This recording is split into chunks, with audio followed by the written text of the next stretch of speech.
हर रोज एक नई कहानी देखने के लिए चैनल को सब्सक्राइब करें और बेल आइकन दबाना ना भूलें। अनीता अपने बेटे समर के साथ एक औरत भावना के घर जाती है, उसकी बेटी नीतू को देखने। जहां पहुंचने पर भावना उनका अच्छे से स्वागत करती है और फिर अनीता नीतू को देखने के बाद अपनी राय बताते हुए कहती है, जी आपकी बेटी तो बहुत अच्छी है, संस्कारी भी बहुत है, लेकिन बस रंग थोड़ा दबा हुआ है। जी ये तो भगवान की ही देन है, किसी का रंग साफ है तो किसी का दबा हुआ। मुझे लगा आपकी सोच तो इससे अच्छी होगी कि बेटी के रंग को ना देखकर उसके संस्कारों को देखा जाएगा, लेकिन आप भी। अरे मैंने ये कब बोला कि मुझे आपकी बेटी पसंद नहीं है? मुझे तो आपकी बेटी बहुत पसंद है। वो तो बस जो मेरे दिल में होती है बात, वो मैं साफ साफ बोल देती हूँ, इसलिए मेरी बातों का बुरा मत मानना आप। अरे नहीं, इसमें बुरा मानने वाली क्या बात है? अब तो ये सारी बातें सुनने की आदत ही हो गई है। आप बताइए, आपको मेरी बेटी पसंद तो है? आप उसे अपने घर की बहू बनाना चाहते हो या नहीं? आंटी जी, आप ये क्या बात कर रही हो? माँ जो बोलेंगी वही होगा। माँ को नीतू बहुत पसंद है और माँ की पसंद मेरी भी पसंद है। हम अपने घर की बहू नीतू को ही बनाना चाहते हैं। ये कोई पूछने वाली बात थोड़ी है। जी आपकी बात सुनकर मुझे बहुत अच्छा लगा। आप लोगों को मेरी बेटी पसंद है और आप लोग भी कितने अच्छे हो। मेरी बेटी के तो भाग ही खुल गए, उसे इतना अच्छा ससुराल जो मिल रहा है। अब मेरी भी एक बेटी है, मैंने तो बहुत सपने देख रखे हैं। उसकी शादी होगी तो उसको बहुत सारा सामान दूंगी, कभी किसी चीज की कमी नहीं होगी उसे उसके ससुराल में। ये सब तो हर माँ सोचती है अपनी बेटी के लिए। जरूर आपने भी कुछ सपने सोचे होंगे अपनी बेटी की शादी को लेकर। हाँ जी बिल्कुल, मैं भी यही सोचती हूँ कि अपनी बेटी की शादी में जितना हो सकता है उतना करूँ, ताकि जो 4 लोग शादी में आए वो वापस खुशी खुशी जाए, ना कि मुंह बनाकर। हाँ, आपको तो पता है, माँ ने तो अभी से ही मेरी बहन के लिए गहने बनाना शुरू कर दिया है। बोल रही थी कि जब शादी होगी तो उसको ये सारे गहने खुद देंगी वो। मेरी बहन तो गहनों में लदी हुई जाएगी। चलो अच्छी बात है ये तो। जैसे मेरी बेटी को इतना अच्छा ससुराल मिल गया है, उसे इतना प्यार करता है, वैसे ही आपकी बेटी को भी मिल ही जाएगा। शादी का मुहूर्त कब निकलवाना है वैसे? जो पहला मुहूर्त हो और आपको ठीक लगे वही हमारे लिए भी सही है। कैसे लोग हैं ये, इतनी बार इशारा कर रही हूँ लेकिन एक बार भी खुद से बोलना ही नहीं है कि हम भी इतना कुछ देंगे अपनी बेटी की शादी के लिए। खैर कोई बात नहीं, एक लौती बेटी है और वो भी काली। शादी के बाद तो धीरे धीरे सब निकलवा ही लेंगे हम, इसमें टेंशन वाली क्या ही बात है। अनीता और उसके परिवार के तो इरादे साफ थे कि वो बस अपने लालच की वजह से ही शादी करवा रहे थे और अपने लालच के चलते ही वो शादी के लिए यहाँ आए हुए थे। लेकिन उनके इरादों से भावना और उसकी बेटी बिल्कुल ही अनजान थे। अब सब कुछ तय होने के कुछ दिनों बाद दोनों की शादी हो जाती है। शादी के कुछ दिनों तक तो सब ठीक चलता है, लेकिन कुछ दिनों बाद जब एक दोपहर नीतू वॉशिंग मशीन में कपड़े धोने के लिए जा रही थी, तभी वहाँ अनीता आकर कहती है, बहू वॉशिंग मशीन में क्या कर रही है? तुझे मैंने कपड़े धोने के लिए बोला था ना, अभी तक धोए नहीं क्या? पूरा दिन यहाँ वहाँ बस टाइम पास ही करना होता है, कभी हाथ पैर भी चला लिया कर। माँ जी, मैं यहाँ कपड़े धोने ही आई थी। मैं जैसे ही कपड़े धोने जा रही थी तभी आप आ गई। हाँ तो मैं आ नहीं सकती क्या अपने ही घर में? मैं यहाँ वहाँ नहीं जा सकती अब? और इतने से कपड़े धोने के लिए तो वॉशिंग मशीन चला रही है। ये क्या तेरी माँ के घर से आई है जो इसमें कपड़े धो रही है? माँ जी, आप ऐसे क्यों बोल रही हो? इतने से कपड़े होते तो मैं खुद ही धो लेती, लेकिन ये बहुत सारे कपड़े हैं, तभी तो मशीन में धो रही हूँ। और आपको तो पता है, मेरी माँ ने मुझे अकेले ही पाला है, तो उनके पास बस जितना था उतना उन्होंने मुझे दे दिया। तेरी माँ को अच्छे से पता है कि तू कितनी काली है। तुझसे कोई शादी करने के लिए नहीं मान रहा था, इसलिए तरस खाकर मैंने अपने बेटे की शादी तेरे साथ करवाई। लेकिन तेरी माँ ने शादी में क्या दिया? 3-4 जोड़ी गहने और टीवी, कूलर, पंखा, बस ये दिया। ये तो तेरे काले रंग का भी हिसाब नहीं हुआ।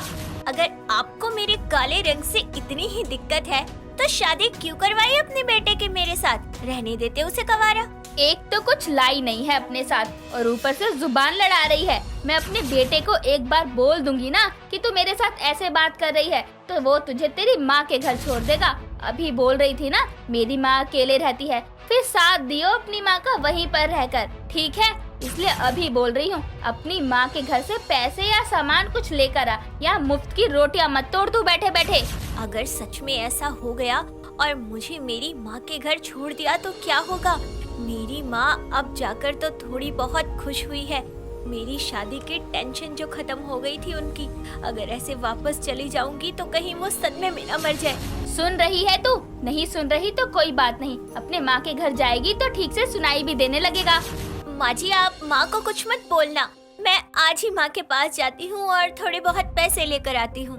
अनीता की धमकी से नीतू उसकी बात मान जाती है और अपनी माँ से झूठ बोलकर थोड़े बहुत जितने भी पैसे मिल सकते थे वो ले लेती है और वापस अपने ससुराल आती है, जहाँ उसकी ननद कामिनी भी दूसरे शहर से पढ़ाई करके वापस आई थी।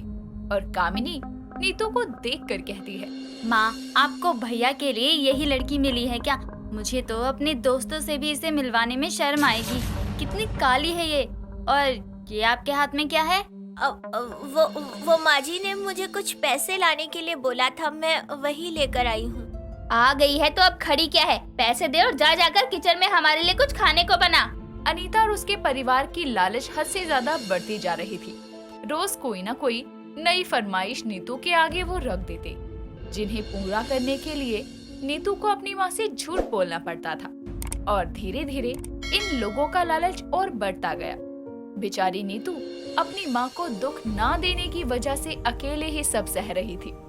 कुछ दिनों बाद अनीता, कामिनी और समर तीनों मिलकर नीतू को पैसे लाने के लिए बोलते हैं और नीतू तीनों को जवाब देती है, आप लोग समझ क्यों नहीं रहे हैं? मेरी माँ अकेले रह रही है, वो कहाँ से रोज रोज इतने पैसे देंगी? अब तक तो उनसे झूठ बोलकर पैसे ला रही थी, उन्हें ये सब पता चलेगा तो उन पर क्या बीतेगी। हमें उससे कोई फर्क नहीं पड़ता है, तू जा और पैसे लेकर आ। नहीं ला सकती है तो यहाँ रहने की भी जरूरत नहीं है। तेरे जैसी काली लड़की से शादी करके एहसान किया है, ऊपर से नखरे दिखा रही है। और नहीं तो क्या। और तुम यहाँ पड़े पड़े कर ही क्या रही हो? हमारा ही खर्चा बढ़ा रही हो ना।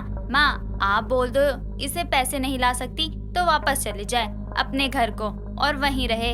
अब भी समझ आ रहा है या नहीं? नहीं आ रहा है तो चल, मैं तुझे अच्छे से समझा देती हूँ।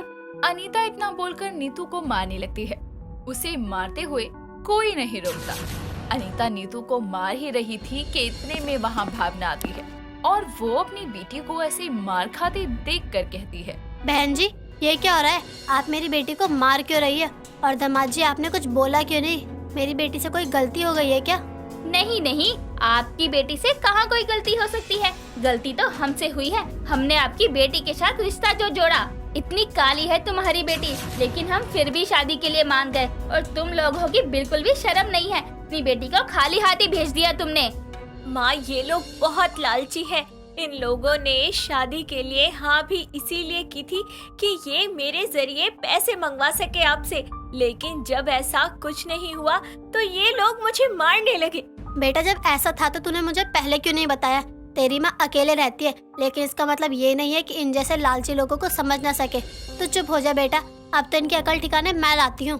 ओ हेलो, क्या कर लोगी तुम? अपनी बेटी का रंग देखा है ना, कोई शादी नहीं करता, इसलिए मेरे भाई ने शादी की और तुम लोग इन्हें ही तेवर दिखा रहे हो।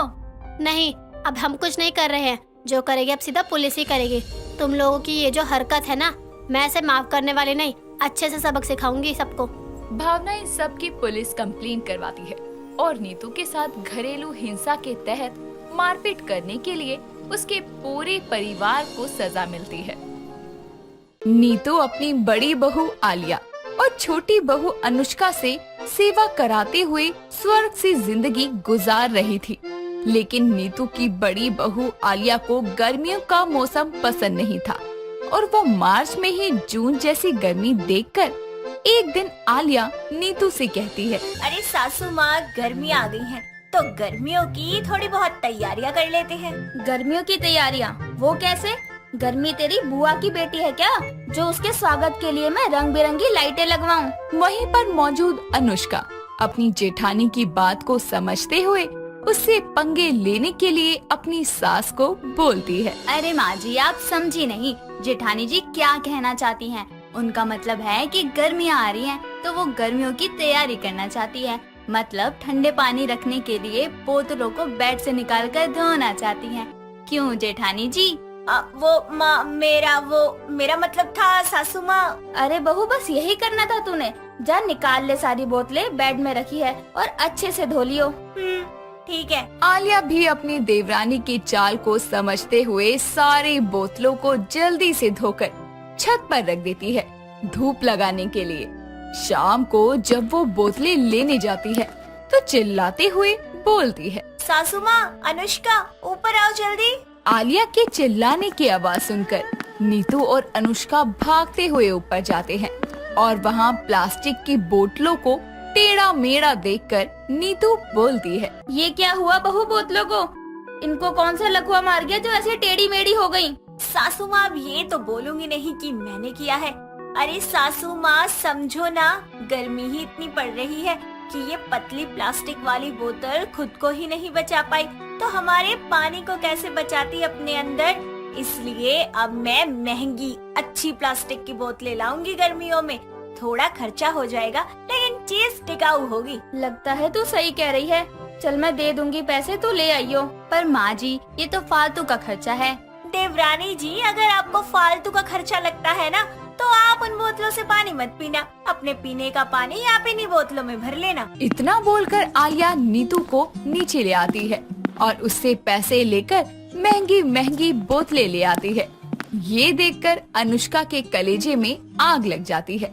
खैर, ऐसे ही कुछ दिन गुजरते हैं। गर्मी इतनी बढ़ गई थी कि घर का कूलर भी खराब हो गया था, तो नीतू उसको ठीक कराने के लिए अनुष्का को मैकेनिक को बुलाने की बोलती है। ये सुनकर आलिया नीतू से बोलती है, सासू माँ, एक बात कहूँ, इस कूलर को 5 साल हो गए हैं। अगर इसे ठीक भी करवा लिया तो मर मर के चलेगा। इससे अच्छा तो हम घर में एक एसी लगवा लेते हैं, पूरा घर ठंडा हो जाएगा। और उसके चलने से जो लंबा चौड़ा बिल आएगा ना, वो माँ जी का मत्था गर्म कर देगा। इसलिए दीदी आप रहने ही दो। गर्मियाँ ठीक से अभी आई भी नहीं और आपके खर्चे चालू हो गए। हाय हाय सासू माँ, देखिए मैं कौन सा अपने कमरे में एसी लगवाने की बात कह रही हूँ। अरे जब एसी चलेगा तो हम पंखे बंद कर देंगे और दिन में घर की लाइटें भी बंद रखेंगे, बस रात में जला लेंगे। अरे एसी को भी रुक रुक कर चला लेंगे। हद है देवरानी जी, मैं तो यहाँ सबका सोच रही हूँ। अब सासू माँ आप ही सोचो, जब रात को रणवीर जी और विराट देवर जी थके हारे घर आते हैं, उन्हें एसी की ठंडी हवा लगेगी तो कितना सुकून मिलेगा। बात तो तू सही कह रही है बहू। चल इस बार लगवा लेते हैं एसी। माँ जी इनकी बातों में कितनी आसानी से आ जाती है। अभी मैं 100 रुपए मांग लूंगी तो इनके कलेजे में आग लग जाएगी। कुछ ही दिनों में घर में एसी लग जाता है। ये देखकर नीतू का बेटा रणबीर बोलता है, अरे वाह माँ, इस बार तो बड़े खर्चे कर रही हो गर्मियों में। पहले महंगी वाली बोतलें, अब एसी। अरे बेटा, ये तो आलिया ने बोला तो इसलिए लगवा लिया। सबको आराम रहेगा गर्मियों में। अपनी गर्मियाँ सुकून से बिताने के लिए आलिया बातों को घुमाकर किसी भी तरह अपनी सास से खर्चा करवा ही लेती थी। वहीं दूसरी तरफ बेचारी अनुष्का अपनी देवरानी के आगे कमजोर पड़ जाती थी। ऐसे ही एक दोपहर मोहल्ले में प्लास्टिक का सामान बेचने वाला आया था। अनुष्का उसमें से आइसक्रीम बनाने की प्लास्टिक की ट्रे लेती है और घर आकर अपनी सास को बोलती है, माँ जी गर्मियाँ बहुत है ना, तो मैंने ये आइसक्रीम ट्रे ली है, बस 150 रुपए की है, जरा देना पैसे। बहू तू पागल है क्या? इस घर में बच्चे थोड़ी हैं जो आइसक्रीम खाएंगे। तू भी ना बस फालतू के खर्चे करवाने के लिए आगे रहती है। ये बात सुनकर अनुष्का का मुंह बन जाता है और वो वहाँ से जाने लगती है। तभी वहाँ आलिया आकर बोलती है, अरे वैसे देवरानी जी सही कह रही है सासू माँ, गर्मी बहुत है और गर्मी में आइसक्रीम बच्चे नहीं बड़े भी खाते हैं। वाह, आज जेठानी जी ने मेरे हक में बोला। चलो सही है। लेकिन माँ जी, ट्रे पर बेकार का खर्चा करने की क्या जरूरत है? हमारा फ्रिज तो वैसे ही पुराना है। अरे मर मर के तो वो पानी ठंडा करता है। इसलिए मैं क्या कह रही थी कि नया फ्रिज ले लेते हैं, आइसक्रीम ट्रे उसमें फ्री मिल जाएगी। सच में बहू, फ्री मिलेगा? फिर तो शाम को ही चलियो तू मेरे साथ और बताइए कौन सा फ्रिज लिया जाए। अपनी सास की ये बात सुनकर अनुष्का का गुस्सा 7वें आसमान पर चढ़ जाता है और वो गुस्से में बाहर जाती हुई बोलती है, मेरा ये 150 रुपए इनको फालतू खर्चा लग रहा था और अब जेठानी जी के चलते जो हजारों का फ्रिज आएगा वो सही है। हद है, अपनी जरूरत के हिसाब से जेठानी जी गर्मियों के नाम पर फालतू का खर्चा करवा रही हैं। शाम को नीतू और आलिया जाकर घर के लिए नया फ्रिज ले आते हैं। गर्मियाँ आने से पहले ही इतना खर्चा करवाकर आलिया बड़ी खुश थी। और इसी खुशी में वो अपने कमरे में नाचते हुए बोलती है। मेरी गर्मियों की तैयारी तो हो गई। अब गर्मियाँ सुकून से निकलेगी। मस्त एसी की हवा में सोऊंगी, नए फ्रिज में आइसक्रीम जमाऊंगी और ठंडा ठंडा पानी पीऊंगी। ऐसे ही समय गुजरता है। अब घर में गर्मियों से बचने के लिए एसी, फ्रिज सब कुछ था और सबका इस्तेमाल भी हो रहा था। ऐसे ही कुछ समय तक घर के मीटर पर जब हाई वोल्टेज एसी और फ्रिज का एक्स्ट्रा लोड होने लगता है तो एक दिन तेज चिंगारी के साथ घर के मीटर में आग लग जाती है और पूरे घर की लाइट चली जाती है। ये देखकर नीतू कहती है, ये क्या हुआ अचानक लाइट को? अभी तो मैंने एसी चालू किया था, अच्छी नींद आ रही थी टीवी देखते देखते। इस लाइट को भी अभी जाना था। सभी अंधेरे में बैठे सोच ही रहे होते हैं कि आखिर लाइट क्यों गई।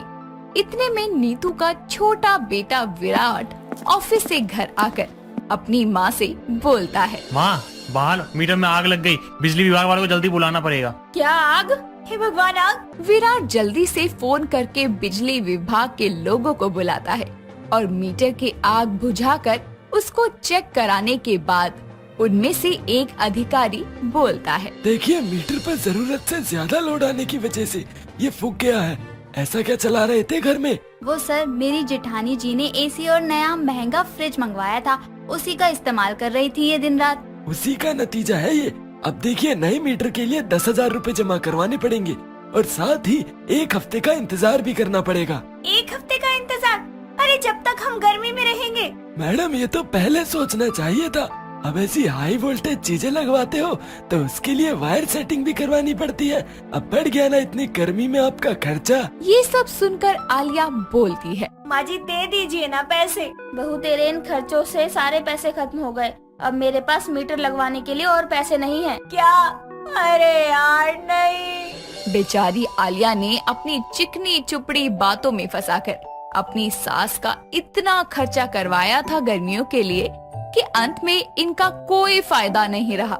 इसीलिए कहते हैं, अगर खर्चा सोच समझकर नहीं करोगे तो आगे जरूरत के समय खर्चने को पैसे ही नहीं बचेंगे। दोस्तों, अगर आपको ये कहानी पसंद आई तो इसे लाइक करें, शेयर करें और कमेंट करके बताएं कि कहानी में आपको सबसे अच्छा क्या लगा।